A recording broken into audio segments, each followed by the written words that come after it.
Today I'm going to show you how to make a chunky knit embroidered sweater, one of my favorite cozy projects. I've put together a full sweater embroidery guide linked below, and it also includes a bonus pattern to help you get started. When choosing a sweater to stitch on, you want to look for knit sweaters with visible holes and some stretch. Chunky knit styles like this one from Children's Place are great because they make it much easier for your needle to pass through without damaging the fabric. These sweaters from Amazon are also excellent options. One thing to keep in mind is that Amazon sweaters tend to run large, but they stitch beautifully and give you plenty of space to work with. This is another Amazon sweater, just in a larger kit size. Bigger sizes are great if you're planning longer names or thicker yarn. This white sweater is the one I'll be stitching on today. For yarn, Lion brand Basic Stitch Anti-Pilling is one of my favorite go-to yarns. You can flip it to the back and find the weight. It is beginner friendly, easy to work with, and gives very clean stitches. Next up, we have a Loops and Threads size 4, another great option that stitches nicely. It's also an acrylic yarn. Next up, we have another Loops and Threads size 5, which is thicker and works best for shorter names or designs. It's that typical big chunky look that you would want. It would be from like a size 5 yarn. If you're stitching a longer name, I recommend using a smaller yarn size. Thicker yarn can cause the letters to bleed into each other, making the name harder to read. Let's talk needles. First, this is a tapestry size 13 needle. It's metal. It has it has a bigger eye, slightly pointy at the end. I love using this needle to work, and I will be actually using this one today. Next up, this is a yarn needle, size 13. It's metal, also really great, easily glides through the sweater. You can see that one is more blunt than the other. This is a size 16 tapestry needle. Once again, pointy end, slightly thinner. It's great for tighter knits. Now we have a plastic yarn needle, which can be helpful for beginners or kids. You'll also need a stick and stitch for your design placement. I like to use this to transfer my designs. It is optional. You can also use a disappearing ink pen or a water pen, or you can also trace with a heat erasable pen, but I recommend disappearing ink pens. A needle threader if your yarn is really large to help go through the eye of the needle, and a pair of scissors. Next, we're going to measure and place the design. A shirt measuring tool can be helpful here, but it's totally optional. I usually measure a few inches below the center neckline and then use the armpits as a guide, leaving some space on each side so the name looks centered. I'll trace my name using my iPad onto stick and stitch, then measure and adjust the size before transferring it onto the sweater. Once I'm satisfied, I will tape down my stick and stitch and start tracing my pattern. I will cut off the excess stick and stitch just so that it is easier to wash off. Next, I like to pre-poke holes into the stick and stitch about every 1/4 centimeter. This makes it so much easier for the needle to go through. It also really helps reduce finger soreness and makes stitching on sweaters a lot more comfortable. Trust me, you don't want to skip this. It will thank me later. Before stitching, I will just make sure that my name is centered. I like to put a little mark right in the center of the neckline with my disappearing ink. I also like to add that to my name just so that it is centered. So when I come down, I know exactly where to place it. I will just measure the sides one more time to make sure there's an equal amount of space left on both sides. Now I'm going to go ahead and peel off my name and add it to my sweater.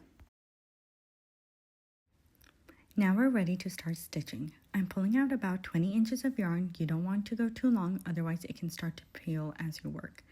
I'll cut it, pinch the end to thread my needle, and leave a small tail in the back. No knots just yet. I'll be showing 2 different stitching methods, starting with a regular chain stitch. To begin, I bring my needle up and I will pull all my yarn through and leave a tail.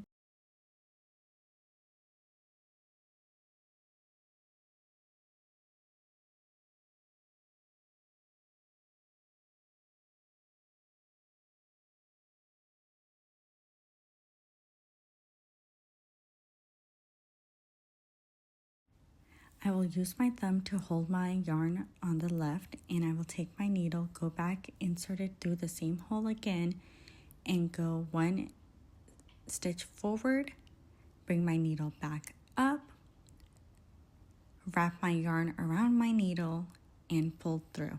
That will be my first chain stitch.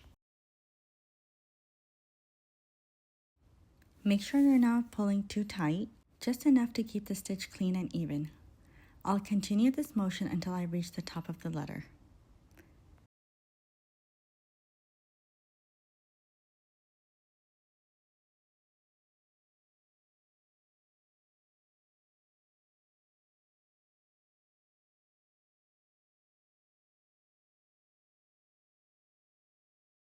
You'll notice I keep stretching my sweater out because I don't want it to be squished all together once I'm done. So I'm just going to keep using my thumb to the left, going one stitch forward, wrapping my yarn, and continue stitching, and we'll keep evening out my sweater.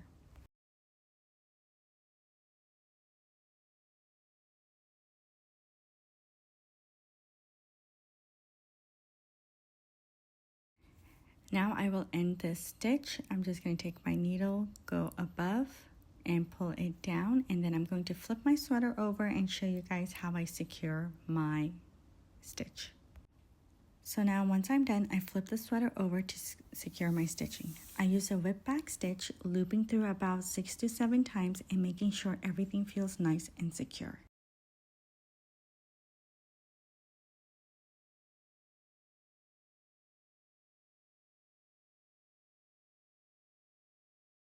Now I'll show you the reverse chain stitch, which is actually my preferred method.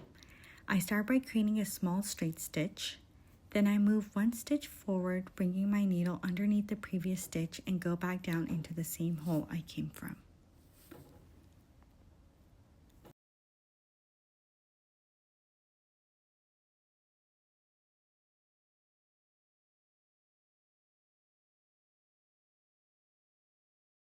I repeat this process all the way through and secure the stitch the same way in the back.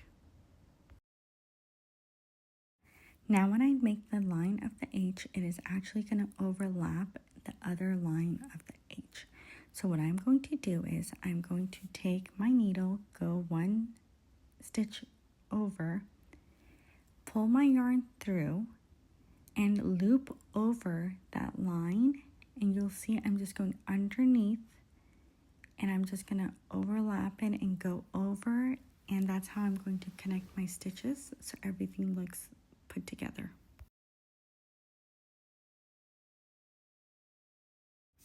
As I continue stitching, I follow the letters exactly how I would write them. For example, when I reach the letter A, I start at the top right loop and stitch my way around.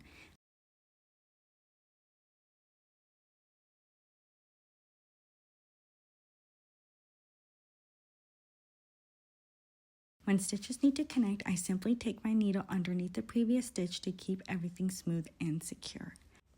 So right here, you'll see that I'm going one stitch forward. I'm going to bring my needle around, but I'm not only going to go over the straight stitch I make, but I'm also going to go underneath a little bit of the curve of the A to make sure it is all connected.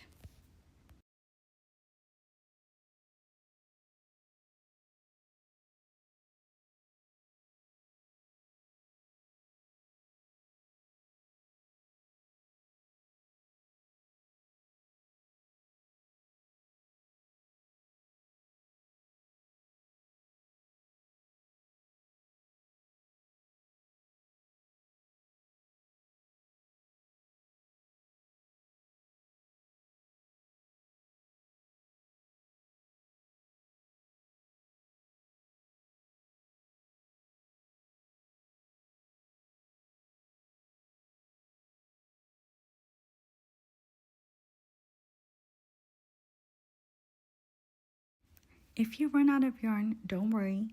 You're just going to grab a new piece of yarn. You're going to go one stitch forward to where you would have left off at, and just continue stitching like you would. So I'm going to bring my needle up, go underneath where I had left off, loop my needle around, and just continue stitching like how I was.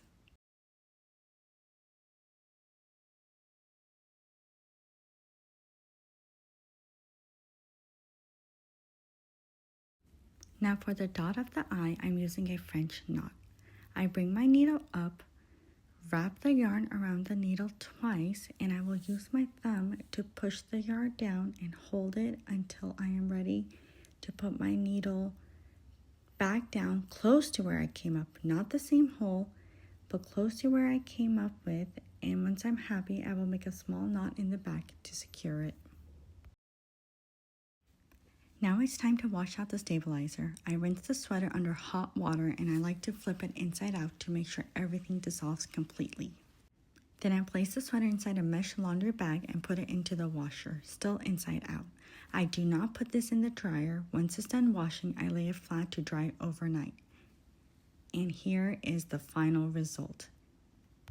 If you are interested in grabbing my sweater embroidery guide, which includes all of these tips, my favorite fonts, and a bonus mama and mini pattern, I have it linked in the video description. Thank you so much for watching, and don't forget to subscribe for more stitching tutorials.